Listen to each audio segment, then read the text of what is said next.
Hola, ¿cómo están? Este domingo se realiza la segunda vuelta de las elecciones presidenciales en Chile y existen muchas probabilidades de que finalmente esta segunda vuelta la gane el candidato de la derecha radical o de la ultraderecha, José Antonio Kast, lo que vendría a confirmar un fenómeno que ha sido bastante global y donde la derecha radical ha llegado al poder eh, no sin poca polémica. Estos casos los hemos visto, por ejemplo, en Argentina, anteriormente en Brasil y también en países de otras latitudes como Hungría, o inclusive algunos podrían considerar a Donald Trump como también una persona o un candidato que abraza esa ideología. Pero, ¿por qué se ha producido el avance de la derecha radical o de la ultraderecha en los últimos años? La respuesta es no tan simple y se puede deber a una serie de factores. Es una verdadera tormenta perfecta que se ha dado por algunas causas que vamos a revisar en este video. El primer factor es lo que se denomina el voto de castigo y la grieta económica. La gente pareciera ser que está molesta, está enojada por la economía. La globalización y la precarización laboral han generado una profunda brecha en muchas personas que se autoperciben como perdedores de un sistema que les ha prometido un éxito que no se está cumpliendo. Y entonces utilizan este voto como un castigo del sistema. Algunos teóricos lo han denominado como el Economic Grievance Voting, que es como este voto de queja económica para poder plantear esta disidencia respecto a la situación económica que se está viviendo y que se plantea, por ejemplo, por la crisis de vivienda, la crisis del empleo, en los sistemas o las democracias liberales que hoy actualmente no están dando esta respuesta de lo que las personas perciben que es lo justo. En una segunda instancia, también se ha dado una verdadera migración o cambio de bando del voto. Históricamente, las clases más trabajadoras o las clases que eran más obreras votaban a la izquierda y las clases eventualmente más acomodadas votaban a la derecha. Ahora, a partir de esta inestabilidad económica y en este voto castigo que yo hacía mención hace un momento, ocurre que mucha clase trabajadora está votando a la ultraderecha y las clases que son más acomodadas o más educadas han migrado su voto a un voto más progresista o a un voto más woke, que tiene que ver más bien con esta idea de mayor participación de las disidencias, de las minorías, tanto sexuales, étnicas. La participación del feminismo se aprecia con mayor fuerza en las ideas más progresistas que en las clases como más trabajadoras. En este contexto aparece la denominada batalla cultural y el miedo. La primera, la batalla cultural, tiene que ver con todos estos movimientos de visibilización de minorías y de discrepancias sexuales, étnicas y otras. Algunas personas se sienten con una especie de reacción cultural debido a que muchos sienten que estos cambios progresistas amenazan los valores de la cultura tradicional. Y esta situación se observa en una verdadera reacción a un feminismo, una verdadera reacción a los procesos de, por ejemplo, de la participación de los derechos de las disidencias sexuales, o una reacción también a procesos más complejos como las migraciones y la migración irregular. Y la campaña o la idea de miedo tiene que ver con que hay algunos procesos recientes, históricos, como por ejemplo las diásporas migratorias, como ha ocurrido por ejemplo en Venezuela, o las diásporas migratorias por las guerras en Medio Oriente, han trasladado a muchísima gente del lugar y han llegado a estos países que los reciben, a veces con las manos abiertas o los brazos abiertos y otras veces no tanto. Y esta situación ha generado como una sensación de rechazo y de miedo y se les ha transformado o ha hecho una transformación respecto a que no se les recibe muy bien. O por ejemplo, otras acciones u otros hechos como la pandemia han generado mucha inestabilidad y mucho miedo, y a partir de eso entonces se crea esta acción o esta idea de que nosotros versus ustedes o ellos versus nosotros quienes tienen más derechos. Y eso es caldo de cultivo social y la ultraderecha lo ha aprovechado muy bien en sus campañas políticas.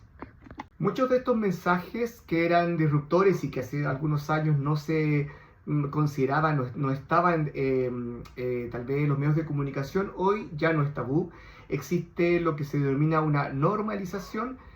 Tanto medios de comunicación como partidos políticos comienzan a integrar estos discursos.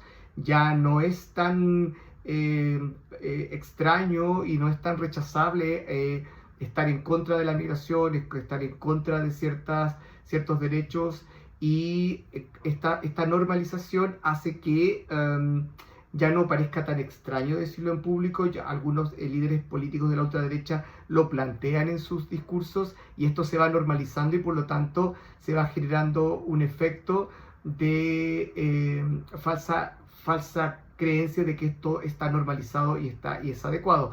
Todas las políticas, por ejemplo, de revisión histórica, o los discursos, mejor dicho, de revisión histórica frente, por ejemplo, a dictaduras o a genocidios, hacen mella de acuerdo a intereses bien ideológicos. Y toda esta realidad obtiene un campo de acción muy claro y muy favorable para la ultraderecha, que son las redes sociales. En primera instancia aparecen mensajes que tienen que ver con el algoritmo del odio, es decir, que muchos líderes comienzan a explicar y a utilizar mensajes de odio que calzan perfecto con el algoritmo de las redes sociales, porque son mensajes de odio que generan mucha emoción, mucho rechazo, mucho miedo, mucha violencia, mucha agresividad. Y todos estos mensajes calzan perfecto, como digo, en el algoritmo porque generan mayor visibilidad al generar mayor reacción. Y por otra parte, también los líderes políticos plantean una vieja máxima de que todos mienten menos yo. Y se da con mucha fuerza que muchos líderes políticos que son outsiders, o sea, que están fuera del sistema político tradicional, se emergen y se levantan como mesías o como profetas de ir contra el discurso de las élites políticas que no han dado resolución a los problemas de las personas, de la gente o del pueblo, y se plantean como verdaderos solucionadores de una realidad que se hace cada vez más compleja. Por tanto, estos outsiders prometen un cambio y la gente, como ya se siente traicionada, no cree en las instituciones, no cree en la política, dice, bueno, vamos a votar por este nuevo referente, probablemente más mal no vamos a estar, con una falsa promesa nuevamente de mejora. Y estos políticos outsiders se transforman en estos verdaderos showmen, o que estos políticos populistas espectaculares que son líderes muy carismáticos, que son muy confrontacionales, que no tienen pelos en la lengua, que son políticamente incorrectos, que hablan sin filtros y que hablan directo al pueblo, sin intermediarios, sin utilizar los medios de comunicación como intermediarios, sino que ellos son muy hábiles con las redes sociales y por lo tanto se produce una ausencia de un gatekeeper o como de una especie de filtro, y las personas lo perciben como muy auténticos y ellos dicen, oye, por fin tenemos a alguien que está hablando las cosas como son, ¿no? Sin ningún criterio probablemente ético de decir cosas que antes no estaban permitidas. Por lo tanto, hay una mezcla aquí de inseguridad económica, miedo cultural por los cambios progresivos que se han dado, redes sociales polarizadas que permiten un auge de la derecha radical. Decir que claramente esta tormenta perfecta no es un accidente, es un problema estructural debido a que nuestras democracias liberales se encuentran en crisis, una crisis profunda, una grieta profunda que se está dando sobre todo ahora a partir de una discusión del del nuevo orden mundial liderado por nuevos bríos imperialistas y de diferentes representantes desde Estados Unidos, China, Rusia, donde la cooperación bilateral se ha visto reducida al mínimo y existe como esta sensación de un cambio epocal. Entonces, esta situación ha hecho que las derechas radicales tengan mayor proyección. ¿Qué ocurre aquí en Chile? En Chile está ocurriendo algo parecido, pero con ciertas diferencias. Por ejemplo, el candidato de la ultraderecha no es un outsider, viene de la derecha tradicional, es una escisión de la derecha tradicional que era la UDI en su momento. Este candidato renuncia a la UDI y funda un nuevo partido más a la derecha. Ha tenido un discurso muy confrontacional en las elecciones pasadas, pero en esta campaña ha estado un poco más moderado con la intención obviamente de abarcar mayor volumen de voto.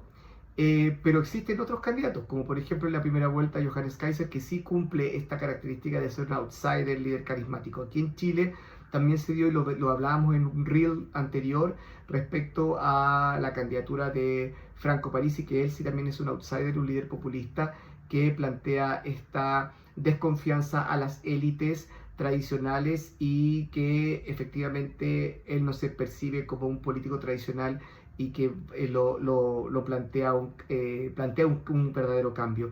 Volviendo al caso de José Antonio Kast, es bastante común que quienes desafían al incumbente, es decir, quienes desafían a la coalición que está en el gobierno, tienen mayores elementos de triunfo porque permite, por una parte, plebiscitar el gobierno en una elección, y por otra parte también es mucho más simple plantear un posible cambio resaltando elementos negativos del gobierno de turno. Entonces, por lo tanto, no es casual de que la campaña de José Antonio Kast se base básicamente en atacar al presidente actual, que es Gabriel Boric, y tildar a este gobierno de un gobierno fracasado, con problemas, como el peor gobierno de la historia, más que atacar a la candidata que se plantea del oficialismo y de la centroizquierda. ¿Y ustedes qué piensan? ¿Creen que este cambio o este auge de la derecha radical o la ultraderecha es un cambio más bien por los problemas económicos o por los problemas eventualmente de seguridad que se pueden vivir en un país, o se debe más bien a un cambio cultural? Déjame tus impresiones en los comentarios, reenvía este video para que mayor gente lo pueda ver. Sígueme y nos leemos entonces en cualquier momento. Que esté muy bien.